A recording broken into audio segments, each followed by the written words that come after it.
how's it going? It's a Daily Shooter. Please excuse my voice. I've been sick over the past couple days, so I'm really struggling to make this video. But this is extremely important, so I wanted to get in front of the camera and let you guys know what happened.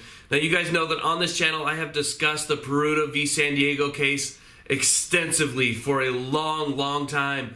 And you guys have been waiting for results for a long time. And you know what? It's happened. We have our verdict, but it's not for us. It's not in our favor. The Ninth Circuit Court of Appeals has voted basically against the Second Amendment. They have voted against concealed carry.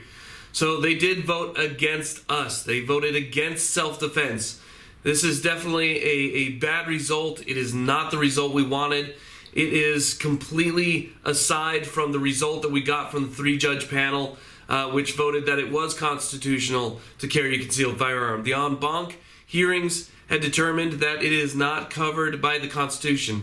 I will read you a quick summary. This is directly from the court's pages, which you can find at the Firearms Policy Coalition website, and I'll put a link to that in the description box so you guys can actually read this for yourself. And I suggest that you do so because I can't cover everything in this video. There's quite a bit. I want you guys to read the dissensions and everything that the judge has said because this is important. And this just doesn't pertain to California. Okay, this was a federal Ninth Circuit Court ruling, which means that any other circuit court in the entire country can look to this ruling and make statewide changes. So they can look at this ruling and statewide make overall changes based on the Ninth Circuit's ruling against concealed carry. So keep that in mind, especially all those states that are covered directly under the Ninth Circuit, like Oregon, I believe Washington. It's really bad. So I'm going to go ahead and I'm going to read. Please excuse me, I couldn't memorize this. I just got out of bed to make this particular video. So I'm going to read directly from the court documents. This is basically a summary of what happened. Summary, civil rights. The en banc court affirmed the district court's judgments and held that there is no Second Amendment right for members of the general public to carry concealed firearms in public. I'm going to skip down a paragraph here. The en banc court held that the history relevant to both the Second Amendment and its incorporation by the 14th Amendment led to the same conclusion. The right of a member of the general public to carry a concealed firearm in public is not and has never been protected by the Second Amendment. Therefore, because the Second Amendment does not protect in any degree the right to carry a concealed firearm in public, any prohibition, restriction a state may choose to impose on concealed carry, including, I gotta flip to the next page here, a requirement of good cause, however defined, is necessarily allowed by the amendment.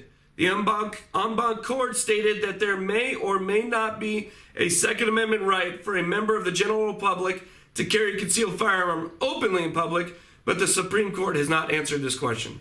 Now, I'm definitely losing my voice now, so please bear with me. But basically what this boils down to is the Ninth Circuit Court of Appeals has said that the general public, okay, so leaving law enforcement and military and maybe even government workers of some sort, the ability to conceal carry, or they're not touching that side. But members of the general public, civilians, they're saying that we do not have the right to conceal a firearm in public. Or we do not have a protected right under the Second Amendment to do so. So this is a huge ruling against the Second Amendment. This one right here bothers me more than a lot of the other ones that have come down, even in recent days. Now, the Second Amendment to me says that you have the right to keep and bear arms. You have the right to keep and bear arms. It doesn't clarify whether or not you have a right to keep or bear arms openly or concealed or in your boot or hidden in a backpack or in a wallet or in a purse. It just says you have the right to keep and bear arms. Where you place those arms should not be under contestation by any means. Where you keep your firearm to protect yourself is irrelevant to the Second Amendment. It is irrelevant. The Second Amendment is just one thing: the right to keep and bear arms. Bear arms. It's irrelevant because you already have the right to do so. Taking away someone's right to do so because of where they place it on their body or in their clothing, should therefore be unconstitutional, because you are taking away my right to protect myself with arms. Now in California, there's pretty much no open carry. There are some counties out there that will let you conceal carry and issue a license. But who's wondering now, because of that ruling, how many of those will stop doing so? This is extremely important. Please go to the Firearms Policy Coalition's website, which I'll put a link in the description box. Read it for yourself. Read it for yourself. The degradation of the Second Amendment has begun. Thank you all very much for watching. Please like, subscribe, and have a great day.